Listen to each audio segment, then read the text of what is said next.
요한복음 6장에 보면 많은 사람들이 예수님의 말씀을 듣기 위해서 광야로 나왔습니다.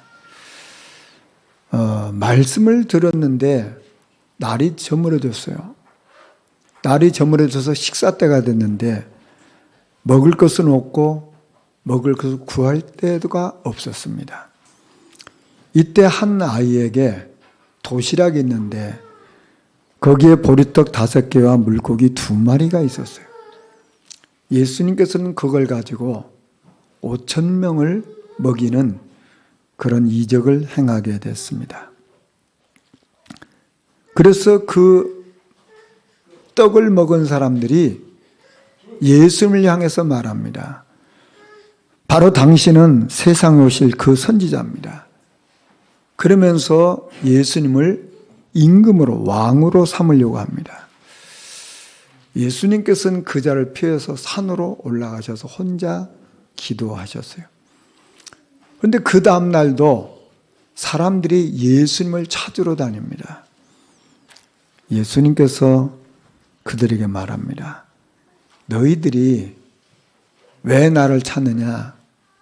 떡을 먹고 배가 불러서 나를 찾는다 그랬어요. 그러시면서 요한복음 6장 27절에 썩을 양식을 위해서 일하지 말고 영생하도록 있는 양식을 위해서 하라.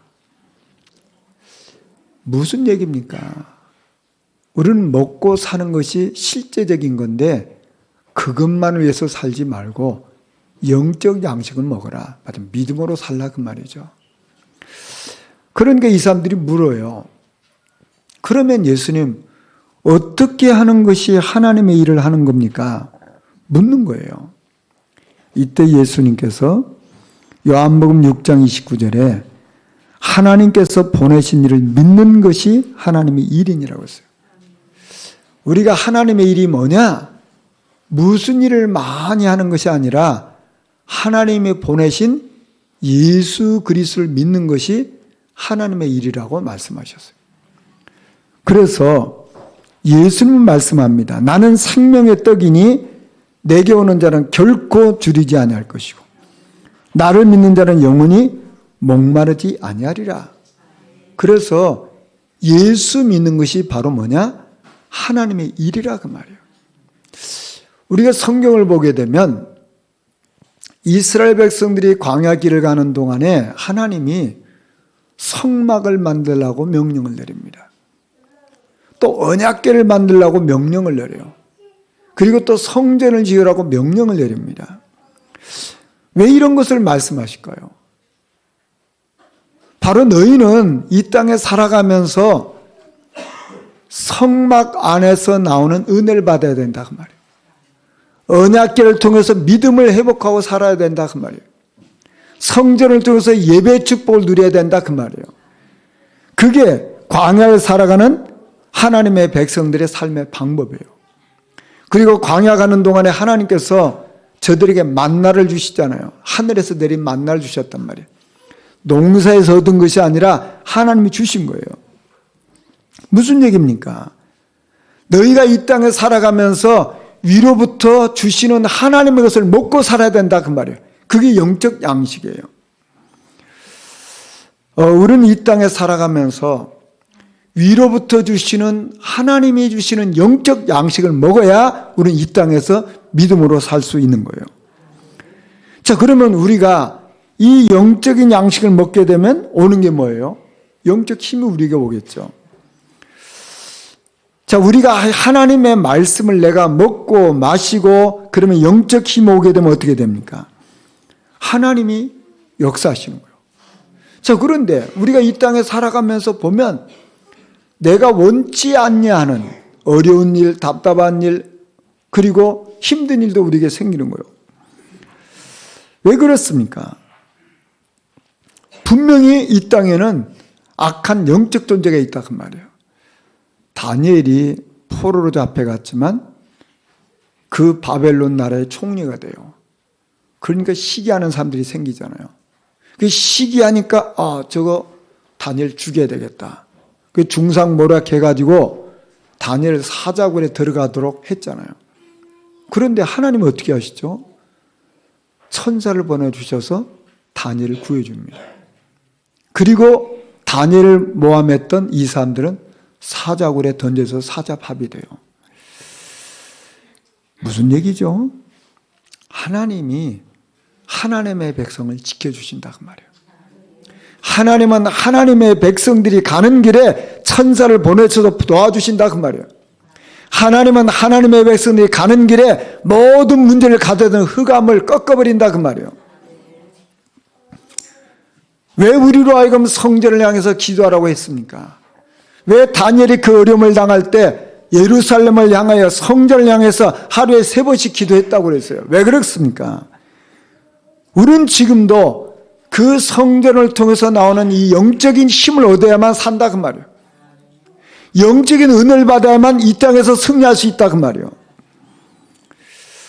저와 여러분이 말씀을 붙잡고 기도할 때 지금도 하나님의 성령을 역사하시고, 지금도 흑암을 꺾어버리시고, 지금도 하나님은 우리에게 천사를 보내주셔서 우리를 지키시고 보호하신다 그 말이에요. 자, 그래서 우리가 이제 하나님 자녀가 됐으면 우리는 동기를 바꿔야 돼요.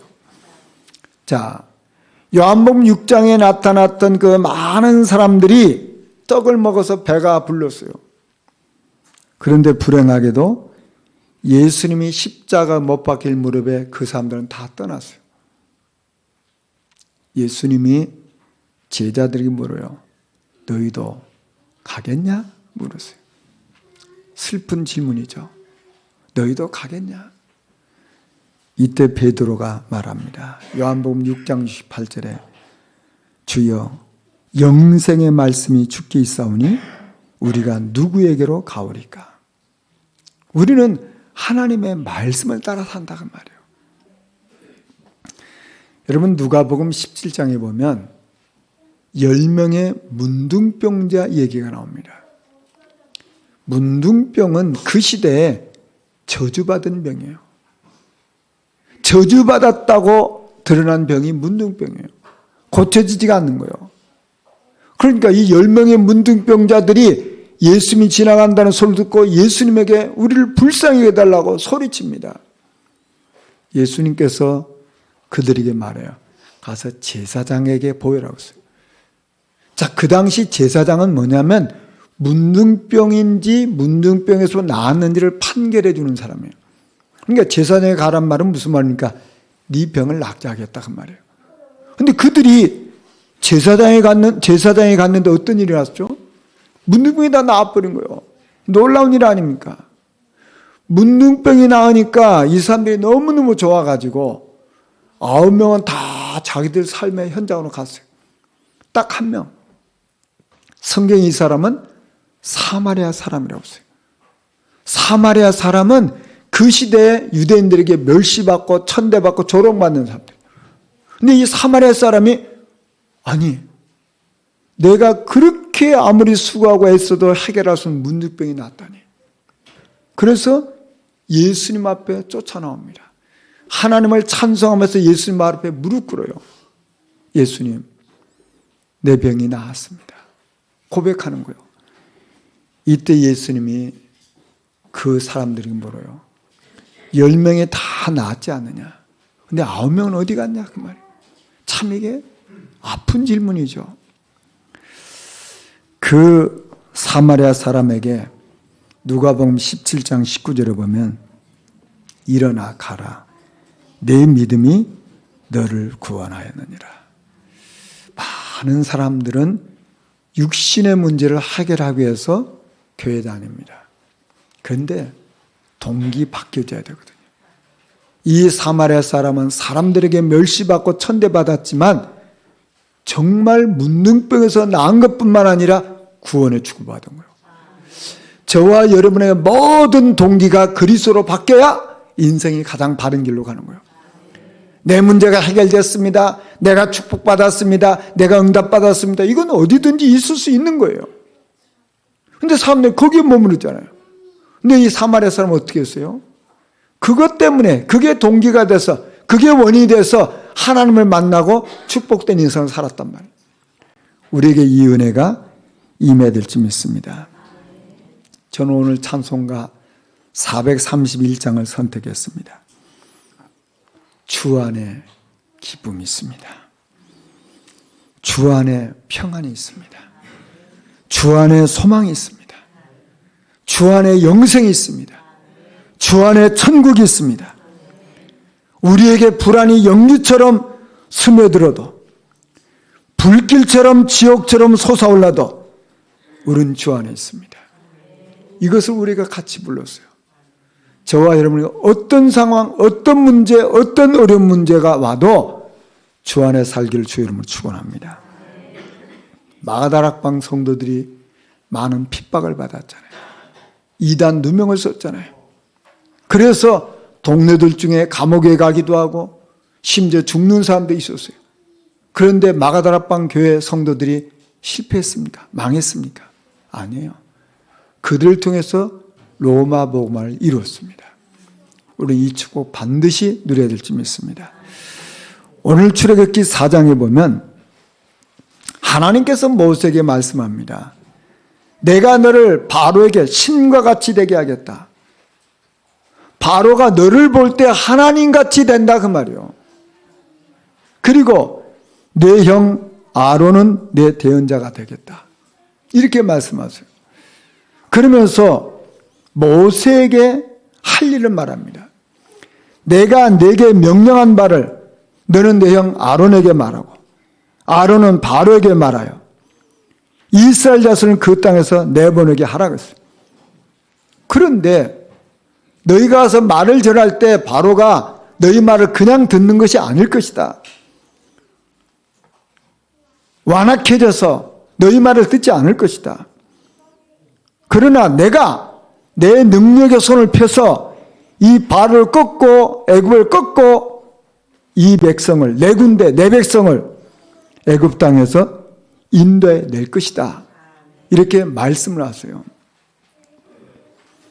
누가 하시겠다는 겁니까? 모세 네 능력으로 네 방법으로 하라는 겁니까? 하나님이 하시겠다 그 말이에요. 너는 가서 말씀만 가서 전해라 그 말이에요. 말씀만 가서 전하면 일은 내가 하겠다 그 말이에요. 그래서 내가 내 손을 애굽 위에 펴서 이스라엘 자손을 그 땅에서 인도해 낼 것이다. 그때야 애굽 사람들이 여호와 그분이 여호와구나 이거 알게 될 것이다. 이 말씀을 들은 모세와 아론은 자기들에게 말씀하신 대로 명령하신 대로 가서 애굽 땅에 가서 바로에게 말씀을 전했습니다. 자, 무슨 얘기입니까? 모세가 바로에게 가서 사정하라는 게 아닙니다. 모세라고 하면 너는 바로에 가서 설득하라는 게 아니에요. 너는 바로가 싸우라는 게 아닙니다. 가서 내가 전한 말씀을 그대로 전하라 그 말이에요. 피제사 드리려고 전하라 그 말이에요. 모세 능력, 모세의 방법이 아니고 네가 할 일은 가서 전하면 일은 하나님이 하시겠다. 이게 오늘의 말씀이에요. 저는 이 말씀 묵상하면서 이번 주간에 저는 참 많이 은혜를 받아요. 하나님이 모세를 어떻게 높이시냐? 이걸 저는 보게 됐어요. 하나님이 모세에게 어떤 일을 하셨냐 그 말이에요. 저와 여러분 오늘 꼭 이거 붙잡으셔야 돼요. 하나님이 모세를 레위 가정에서 태어나게 하셨습니다. 그런데 그 시대는 히브리의 모든 남자들은 죽어야 돼요. 그런데 하나님이 모세를 살려주십니다. 모세가 애굽 땅에서 도망가서 80년을 살았어요. 그런데 하나님께서 나이 80 됐을 때 모세를 불렀어요. 아무 능력 없는 모세를 불렀어요. 그리고 너는 애굽 땅에 가서 내 백성을 이끌어내라. 지도자로 세웁니다. 그리고 모세가 하나님처럼 말 못하잖아요. 알았다. 그러면 네 입을 대신할 대언자를 세우겠다. 그 아론을 내 손에 붙이겠다. 그리고 네가 바로에게 가면 내가 바로에게 너를 신같이 되게 하겠다. 바로가 너를 볼 때 하나님처럼 보게 할 것이단 말이에요. 그리고 그 애굽 땅에 있는 내 백성을 내가 이끌어낼 것이다. 무슨 말입니까? 하나님이 모세 태어난 것부터 시작해서 모세 일생 전체를 하나님 책임진다 그 말이에요. 어떻게 해요? 하나님이 높이신다 그 말이에요. 보시죠. 이게 성도가 받은 축복입니다. 이게 성도에게 있는 정체성이라 그 말이에요. 하나님이 모세 인생을 보장하시고 모세와 함께 하셔서 모세를 당할 자가 없게 하겠다 그 말이에요. 저와 여러분이 받을 응답이고 축복입니다. 꼭 붙잡으세요. 하나님이 아무 힘도 없는 아브라함을 불렀어요. 우상 숭배하던 아브라함을 불렀어요. 아브라함이 하나님을 잘 믿은 것도 아닌데 하나님이 일방적으로 어떤 일을 하셨습니까? 너는 복의 근원이 될지라. 너를 축복하는 자는 내가 축복하고 너를 저주하는 자는 내가 저주할 거다. 너로 말미암아 천한 만민이 복을 받는다고 했어요. 어떻게 됐죠? 아비멜렉이라는 사람이 불신자가 아브라함을 보고 너 하는 일마다 하나님이 함께 하신다. 그렇게 고백했어요. 그래서 하나님은 이 아브라함을 증인으로 세우셨단 말이에요. 아브라함이 죽고 그 아들 이삭이 이 땅에 살았습니다. 아버지가 없는 세상을 살아가는데 이삭이 얼마나 많은 어려움이 있겠어요. 그런데 하나님이 이삭을 어떻게 하셨죠? 하나님이 이삭이 농사를 하는데 100배 축복을 주시고 그 블레셋 사람들이 계속해서 이삭을 쫓아내요. 도망가면서 우물을 파요. 아무리 쫓아내도 셈의 근원을 찾아내요. 그리고 르호봇의 축복을 받습니다.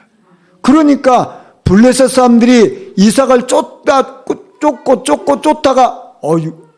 저 이삭하고 하나님이 함께 하시는구나. 이걸 본 거예요. 그러니까 어떻게 합니까? 우리하고 서로 화친하자 말이에요. 서로 공격하지 않도록 맹세하자 말이에요. 누가 이렇게 한 거죠? 하나님. 여러분 야곱을 보세요. 형 예스를 피해서 도망갔잖아요. 삼촌 라반에서 20년 동안 일을 하는데 라반이 얼마나 꾀를 써가지고 야곱의 갈 모든 축복을 다 뺐잖아요. 근데 하나님이 어떻게 하시죠? 보란듯이 축복해요. 그래서 부자가 돼서 나와요. 그러니까 삼촌 라반이 야곱 붙잡으러 나오잖아요. 하나님이 어떻게 하시죠? 꿈에 라반에게 나타나서 야곱을 손대지 말라고. 하나님 보호하시는 거예요. 이제 형 예서가 400명의 군사를 이끌고 야곱을 붙잡으러 오잖아요. 하나님이 어떻게 하시죠? 예서의 마음을 바꿔버리는 거예요. 자 보시죠. 하나님께서는 구원받은 하나님 자는 완전히 보장하신단 말이에요. 여러분 요셉의 인생은 어떻습니까? 엄마 일찍 돌아가시고 형들이 왕따 시키잖아요. 그런데 해와 달과 11별에게 절하되이다. 어떻게 됐어요? 하나님이 보란듯이 이 요셉을 총리 세워가지고 세계복음화합니다. 우리가 하나님이 주신 정체성 놓치면 사단에게 속는 겁니다. 여러분 잘 확인해 보세요. 하나님이 모세를 높이셨어요. 내가 높아지려고 발버둥치면 그게 교만해지잖아요. 내가 높아지려고 발버둥치면 안 되면 낙심하잖아요. 근데 하나님은 모세를 높이셨어요. 이게 구원받은 자의 신분이고 정체성입니다. 하나님이 하신다 그 말이에요. 그러면 모세가 할 일이 뭐였죠? 하나님이 하신 말씀 믿으면 되는 거예요. 저와 여러분 똑같은 거예요. 하나님께서 바로에게 이적과 표적을 행해가지고 네 군데 내 백성을 인도해낼 것이라고 했어요. 그때 애굽 사람들이 나를 여호와라고 알게 할 것이다. 그래서 모세가 한 일이 뭐예요? 하나님이 말씀하신 대로 순종하고 실천한 것밖에 없어요. 지금도 하나님은 동일하게 역사하십니다.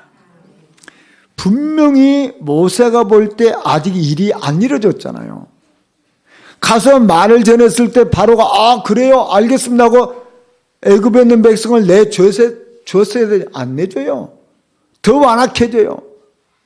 그러면 모세가 흔들릴 수 있잖아요. 근데 결국 어떻게 됐죠? 바로는 꺾어졌고 결국 어떻게 됐죠? 애굽에 있는 백성 거기서 빠져나왔어요. 자, 그렇다면 무슨 말입니까? 바로가 아무리 바라게 되기 과정이라고 말이에요. 과정. 우리는 과정에 속으면 안 된다 그 말이에요. 내 군대 내 백성 이스라엘 자손을 그 땅에서 인도해낼 것이다. 모세는 이 말씀을 믿고 나간 거예요. 저와 여러분에게 이 은혜가 임해들 줄 믿습니다. 자, 그러면 우리는 오늘 이 말씀을 통해 가지고 하나님 앞에 모세가 쓰임받는 걸 보잖아요. 그런데 바로는 누구에게 쓰임받을까요? 세상에는 두 종류 사람밖에 없어요. 하나님 앞에 쓰임받느냐, 마귀에게 쓰임받느냐. 두 종류밖에 없어요. 모세가 얼마나 훌륭하냐, 연약하냐 상관없이 모세 인생은 하나님 앞에 쓰임받아요. 바로는 왕 아닙니까? 왕이 보통 사람이 되겠습니까? 똑똑하고 훌륭한 사람, 힘 있는 사람이 왕 될 거 아닙니까? 근데 불행하고도 이 사람은 누구에게 쓰임받아요? 마귀에게. 저와 여러분의 인생 누구에게 쓰임받는 것입니까? 하나님께. 가장 복 있는 거 아닙니까? 모세가 하는 일이 뭐죠? 하나님이 가서 말씀 전하라, 영혼 살리라 그 말이에요. 피자사 드리라, 그 일에 쓰임받는 거예요. 이것처럼 복 있는 게 없잖아요. 이 땅에서 가장 불행한 사람은 누굴까요? 마귀에게 쓰임받는 사람. 이 땅에서 가장 복 있는 사람은 누굴까요? 하나님께 쓰임받는 사람이에요. 저는 이 말씀 묵상하다가 제가 어린 시절을 생각이 났어요. 제가 초등학교를 다닐 때 초등학교 아마 2학년 때인 것 같아요. 지금도 그 선생님이 우리 아이들을 가르치는 방법이 참 옳았다는 생각이 들어요. 그 선생님이 어느 날 저를 부르시더라고요. 야, 길거나. 그 선생님 집이 학교에서 얼마 멀지 않아요. 근데 그때는 그 선생님이 그런 심부름을 시킬 수 있었어요. 지금은 안 시키죠. 선생님이 야, 길거나 너 우리 집 가서 내 도시락 받아오라는 거예요. 그래서 선생님이 저를 불러서 도시락 가져오라고 하니까요. 제가 너무 기쁘더라고요. 기뻐갖고 막 뛰어갔어요. 뛰어가다 너무 빨리 뛰어가다가 돌부리에 채가지고 앞으로 그냥 팍 넘어졌어요. 이제 무릎이 다쳤단 말이에요. 이제 무릎이 피가 나요. 근데 안 아프더라니까요. 다른 때 같으면 아플 텐데 안 아파, 일단은. 그래서 막 그래도 상관없이 집에 갔더니 이제 선생님의 어머니죠. 선생님 어머니가 야야야 너 무릎이 왜 저러냐. 아 괜찮아요 괜찮아요. 선생님이 도시락 갖고 오라고 했어요. 아 그래 이거 갖다 주고 너 예쁘니까 사탕 2개를 주더라고요. 이거 먹으라고. 나중에 보니까 선생님하고 엄마하고 짠 것 같아요 보니까. 그 이제 왔잖아요. 도시락 앉아서 선생님 갖다 줬더니 야 너 무릎이 뭐냐 막 그러면서 막 제 발을 붙잡고 막 그 빨간 약이죠. 빨간 약. 빨간 약을 발라주고 이렇게 하는 거예요. 근데 선생님이 제 다리를 붙잡고 빨간 약을 발라주는데 저는 천사의 손인 줄 알았어요. 우리 선생님 손이 천사 손이라. 너무너무 행복한 거예요 이게. 그 다음 날부터 내가 학교 오는 게 너무너무 좋은 거예요. 선생님만 쳐다보면 행복하고요. 근데 보니까 저한테만 심부름 시키는 게 아니라 그때 당시 학생들 60명이었거든요. 한 명씩 그 심부름 시키는 거예요. 참 훌륭한 선생님입니다. 제 마음에 기억이 되는 선생님입니다. 여러분 우리가 어떤 일에 쓰임받냐 말이에요. 그게 뭐 선생님 뭐 도시락 가지러 갔다가 뭐 자빠지고 그러는 건데 그게 행복하더라는 거예요. 기쁜 거예요. 힘든 게 아니에요. 왜 그럴까요? 선생님이 나를 사랑해 주시고 인정해 주시구나. 이게 되니까요. 너무 행복한 거예요. 저와 여러분의 인생 똑같은 시간, 똑같은 물질, 똑같은 기능을 가지고 있는데 이게 하나님 앞에 쓰임받는다 복된 거 아닙니까? 우리에게는 이 소중한 것이 하나님이 핏값으로 사신 교회를 위해서 쓰임받는다. 이거 복된 거잖아요. 우리 인생이 가치 있는 일에 쓰임받는 것처럼 복된 게 없어요. 저는 이번 주에 시편 40편 3절을 붙잡고 한 주간 저는 인도를 받으려고 합니다. 새 노래 곧 우리 하나님께 올릴 찬송을 내 입에 두셨으니 많은 사람이 보고 두려워하여 여호와를 의지하리로다. 다윗의 고백입니다. 하나님께 올릴 찬송을 내 입에 두셨다고 했어요. 내 입에 뭐가 있다는 겁니까? 하나님께 올려드릴 찬송이 있다 그 말이요. 이게 다윗의 인생이요. 저의 입에 뭐가 있습니까? 자, 그러면 이 다윗이 이 말씀을 고백하는데 그 앞에 보면 어떤 얘기인 줄 아십니까? 사울 왕이 지금 다윗을 붙잡으려고 계속 쫓아자는 거예요. 기가 막힐 그 웅덩이에서, 그 수렁에서 끌어올리시고 내 발을 반석에 두시고 내 걸음을 견고하게 하셨도다. 하나님이 나를 기가 막힌 웅덩이와 수렁에서 건져내시고 그 하나님이 나의 반석이시고 그 하나님 내 걸음을 견고케 하셨단 말이에요. 그래서 내 입술에 하나님께서 하나님께 드릴 찬송을 내 입에 두셨단 말이에요. 내 인생에 하나님을 찬송할 수 있다고 말이에요. 저와 여러분의 입술에 뭐가 있습니까? 하나님께 드릴 찬송이 있다면 가장 복 있는 거예요. 안 그렇습니까? 우리에게 소중한 것, 나에게 있는 물질, 나에게 있는 기능이 정말 하나님 앞에 드려줄 수 있다면 그것이 기쁘고 그게 행복하고 그게 보람있고 가치 있는 거잖아요.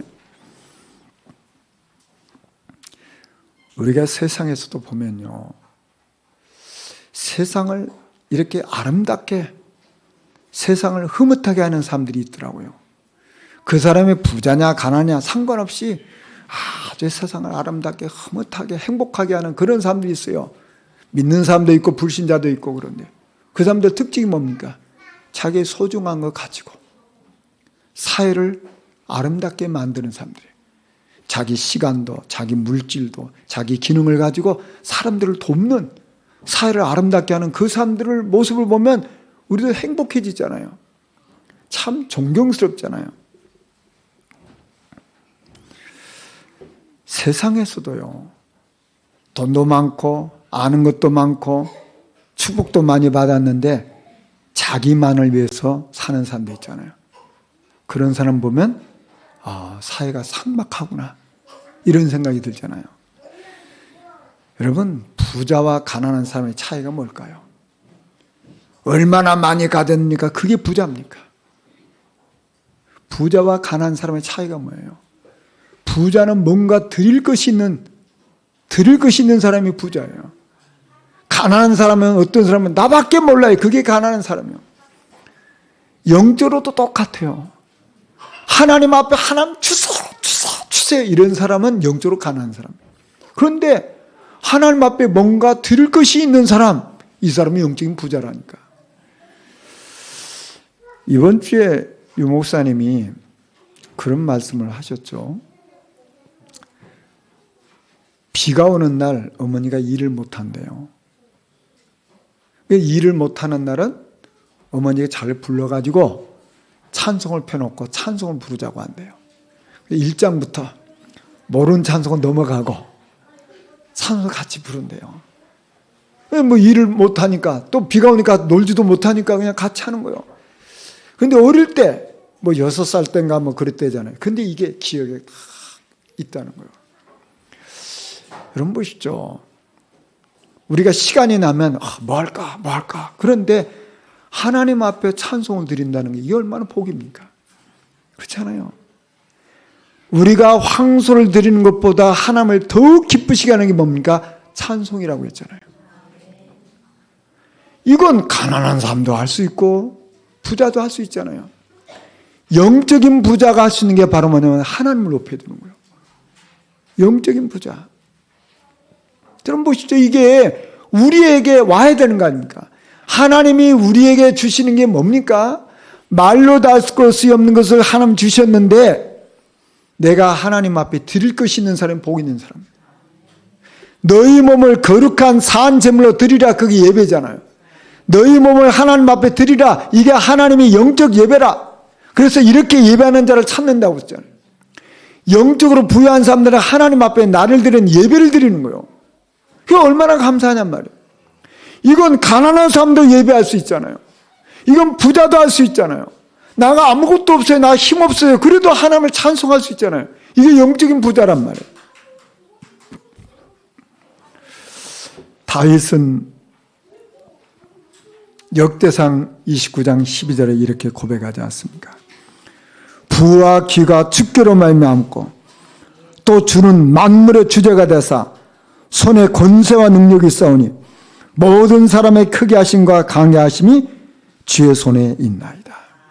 모든 것이 주의 손에 있다. 그래서 하나님 높여야 된다. 그게 다윗의 인생이요. 우리가 가진 것이 없어도 전도를 놓고 냉수 한 그릇이라도 대접하면 결단코 상을 잃지 않는다고 했어요. 내가 뭔가 많이 있기 때문에 하는 게 아니잖아요. 내가 없는 중에도 냉수 한 그릇이라도 전도를 놓고 내가 그게 드려진다면 그게 결단코 상을 잃지 않겠다고 예수님께서 마태복음 10장 42절에 말씀하고 있잖아요. 자, 그렇다면 내가 전도를 놓고 조금 생각하고 기도하고 내가 영혼을 놓고 좀 기도하고 헌신한다는 게 그게 상을 잃지 않는다 그 말이에요. 그게 영적으로 부자라 그 말이에요. 나밖에 모르고 내 문제밖에 모르고 내 문제에 걸려있는 사람 영적으로 가난한 사람이에요. 그래서 사도 바울이 이렇게 고백합니다. 고린도전서 15장 58절에 내 사랑하는 형제들아 견실하며 흔들리지 말고 항상 주의 일에 더욱 힘쓰는 자들이 되라. 이는 너희 수고가 주 안에서 헛되지 않은 줄 알미라. 우리가 하나님 앞에 드려진 시간, 물질, 정성 하나도 헛되지 않습니다. 저와 여러분이 이 땅에 살아가면서 가난할 수도 있고 연약할 수도 있습니다. 그러나 누구도 영적인 부자는 될 수 있어요. 이 축복 꼭 누리시길 주의 이름으로 축원합니다. 나도 모르게 내 마음에 우러나와서 뭔가 주고 싶은 사람, 그 사람이 부자입니다. 그렇잖아요. 내게 있는 것 하나님 앞에 드리고 싶은 것, 그게 그 사람의 영적 상태예요. 그게 바로 복이라 그 말이에요. 내 소산물, 내 재물과 소산물의 처음 익은 열매로 여호와를 공경할 수 있는 그 사람이 복이 있는 거예요. 이번 한 주간 이 축복 누리시길 주의 이름으로 축원합니다. 말씀 정리하겠습니다. 우리는 어떤 형편이든지 주 안에 살면 승리합니다. 우리는 이 땅에 보냄을 받은 자예요. 모세가 뭐 했습니까? 명령대로 가서 말씀을 전한 것뿐이에요. 일은 하나님이 하신 겁니다. 저와 여러분 이번 한 주간 하나님 앞에 영적인 부자로 많은 것을 올려드리는 그런 축복, 영적 상태가 최상의 상태가 되기를 주의 이름으로 축원합니다. 우리 말씀 생각하시면서 잠깐 우리 기도하겠습니다. 주님을 찬양합니다.